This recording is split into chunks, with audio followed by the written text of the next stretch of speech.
Yo soy coordinador de un proyecto que aquí en México se dedica a dar apoyo a la población migrante, es decir, atención médica en salud primaria, atención psicológica y orientación en trabajo social, principalmente.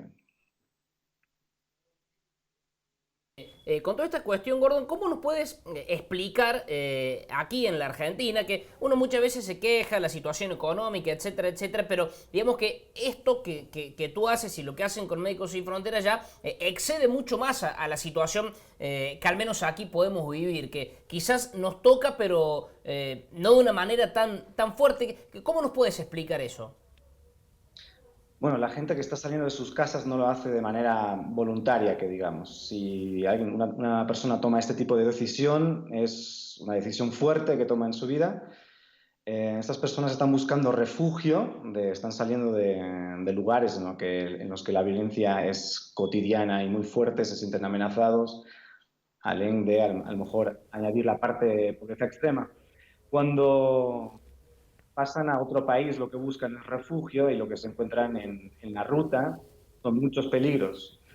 Exponen a ser víctimas de grupos delictivos, cuyo modus operandi básicamente es extorsionarlos. Se encuentran muchísimos actos de violencia en la ruta y cuando llegan a ciertas fronteras pues se encuentran con cada vez más medidas represivas que nosotros estamos denunciando. Ujú.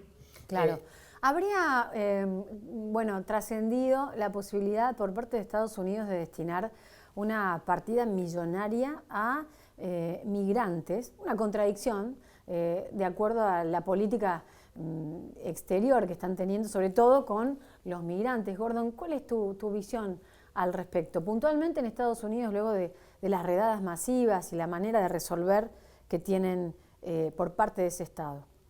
Ujú.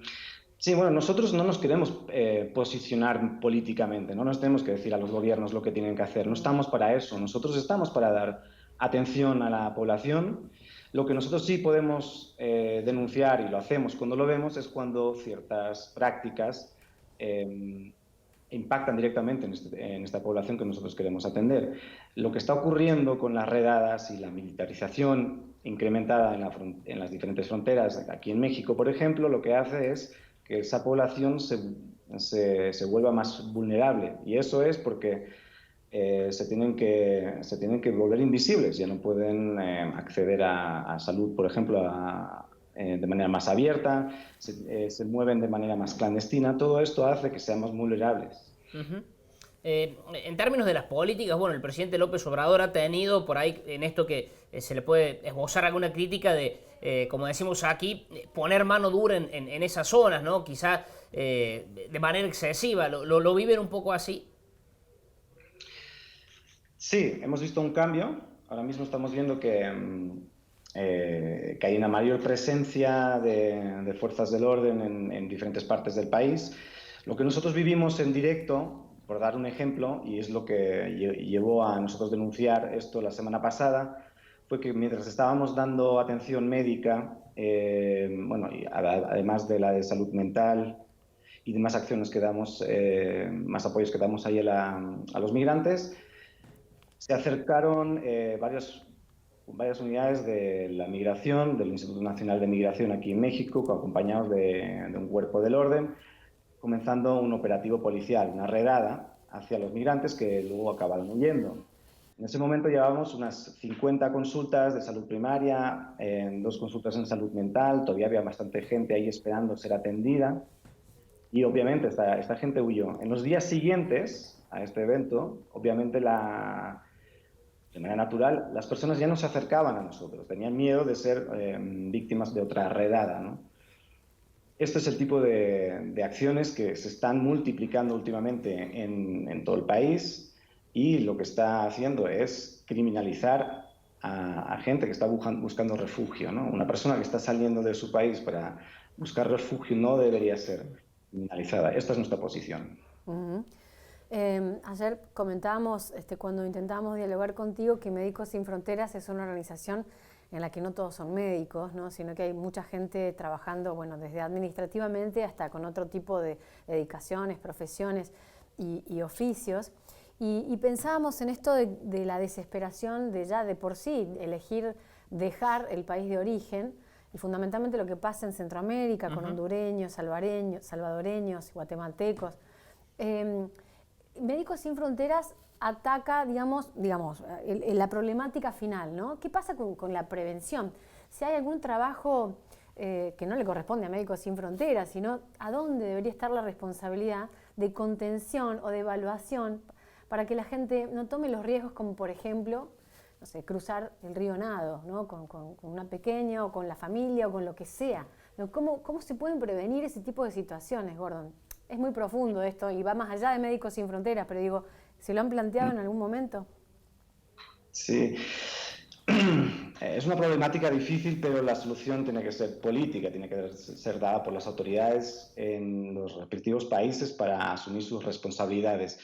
Como nosotros tenemos una posición muy neutra en ese sentido y solo queremos destacar lo que está ocurriendo con la población, no queremos decir lo que se tiene que hacer por parte de los gobiernos. Lo que sí vemos, y también como lo acabas de comentar, ocurre, el origen de todo a lo mejor se puede ver en los países de Centroamérica. Ahí también estamos presentes. En estos países, ahí también estamos viendo lo que está ocurriendo y estamos dando atención. Tanto en Honduras como en El Salvador tenemos proyectos. Te lo quería preguntar, Gordon, ayer. Tengo entendido que has trabajado en la República Centroafricana, quizá de los países más pobres y más postergados, y donde imagino que has visto cosas que son muy fuertes, muy chocantes. ¿Cómo es un poco la situación en lugar de tanta postergación? La República Centroafricana es un país que tiene estructuras estatales o del Estado muy frágiles y en algunos casos inexistentes. Médicos Sin Fronteras ahí tiene una grandísima operación llevando varias de las instalaciones sanitarias del país, o sea, gestionándolas completamente, llevando la administración de hospitales, por ejemplo. Es muy difícil trabajar ahí por encontrarse en situación de guerra civil abierta, más o menos en el momento. El contexto, en cambio, es bastante diferente de lo que nos encontramos en Latina. Ahí creo que se nos está yendo, Gordon, bueno, lamentablemente. Otro problemita como el de ayer, pero bueno, nos ha contado, Gordon, en definitivo un poco Bueno, pero la situación. verdad es un gusto escucharlo, Por ¿no? supuesto, Por la sí. vasta experiencia que tiene, no solamente como coordinador de terreno en lo que es Médicos Sin Fronteras, en el proyecto con migrantes, sino no solamente en México, sino también en La África, República ¿no? Centroafricana, que es un país pobrísimo, decía, estructuras del Estado que casi que Muy no están, frágiles. la guerra civil, que es un fantasma que azota de tanto tiempo, esto de las guerrillas, bueno, hay situaciones muy complejas. Gordon, te recuperamos nuevamente, nos comentabas un poco de la situación de la República Centroafricana, que, bueno, recién lo decíamos, esto de un Estado prácticamente ausente de las guerras civiles, de las guerrillas, como se denominan, ¿no?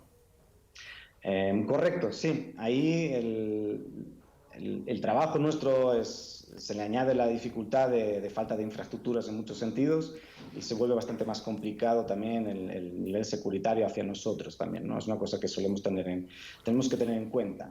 Tu idioma alemán y tu origen muniqués, como nos decías ayer, se han ido al tacho, ¿no? No ha quedado nada de eso, ¿no? Claro. Sí. Soy de origen mixto, la verdad. Soy alemán de nacimiento, pero crecí en España. Eso creo que ya lo escucharon, ¿no? Claro. Sí, está bien. ¿Y cómo es tu día a día allí en México? En este proyecto es curioso, es bastante diferente de otros proyectos en los que he estado. Estamos hablando de un país que geográficamente es muy diverso y tenemos puntos a lo largo de toda la República. Estamos hablando que solo la frontera norte tiene 4.000 kilómetros, estamos en diferentes puntos, con lo cual me toca viajar bastante. Estamos en contacto diario con otros actores, con nuestros equipos en terreno, estamos intentando ver siempre la mejor manera de dar la atención a la población. El modus operandi en los diferentes puntos cambia bastante. En Coatzacoalcos, el lugar este que comenté antes, donde vimos las redadas, tenemos clínicas móviles en donde nos acercamos a las vías del tren, el famoso tren La Bestia, donde viajan claro. muchos migrantes. En otros lugares estamos a lo mejor ubicados en uno de los albergues principales de la ciudad, por ejemplo, como es el caso de Tenosique, otro punto de la frontera. En otro lugar, por ejemplo, Mexicali, que está cerca de Tijuana, ahí en Baja California, como hay diferentes puntos donde se albergan migrantes, pues tenemos un consultorio más Claro. céntrico. Siempre nos adaptamos un poquito a todo.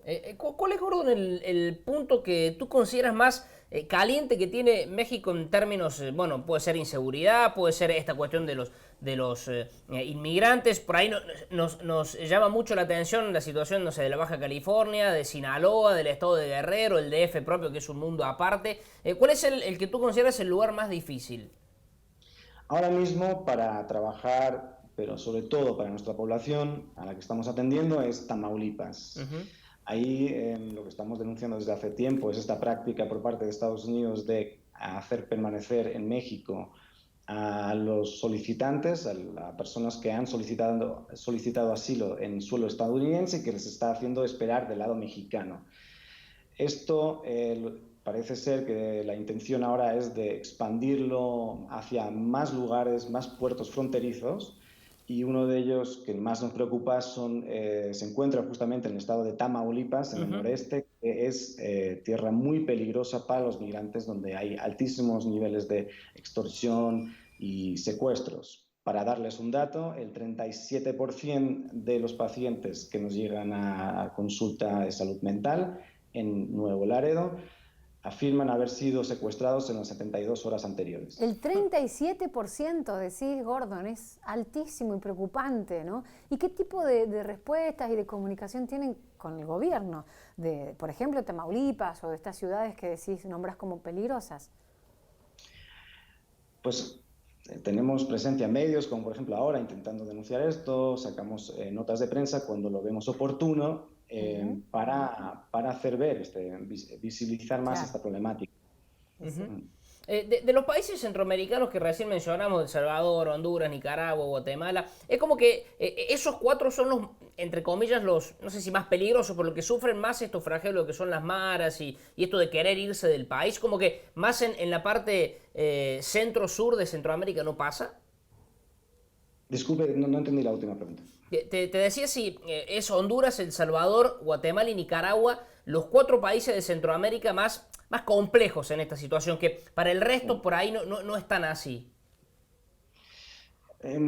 Es difícil de decir desde mi punto de vista, pero lo que sí que estamos viendo son que la mayoría de las nacionalidades de las personas tienen esta nacionalidad que acabas de comentar, ¿no? Suelen ser del Triángulo Norte de Centroamérica, que son El Salvador, Honduras y Guatemala, pero también estamos viendo un incremento en nacionalidades diversas, también Nicaragua, por ejemplo, pero también extracontinentales, gente que está viniendo de otros continentes, de África, de Asia, también los estamos viendo aquí. Ajá, mirá vos, es un buen dato también, ¿no? Pensamos que solamente la gente mayoritariamente se escapa de Centroamérica y de estos países que mencionábamos, y también desde Asia y desde Europa buscan México como una salida, ¿no? Sí, en ruta por lo general hacia Estados Unidos. ¿Sí? Hacia Estados Unidos. Bien, Gordon, muy rica la conversación. Muchísimas gracias. Gracias por conversar un rato. A pesar de todas las cuestiones técnicas, las sorteamos y finalmente terminamos la semana pudiendo charlar contigo. Muchas gracias por el contacto. Muchísimas gracias a ustedes. Que estén bien. Saludos. Hasta luego. Gracias. Chao.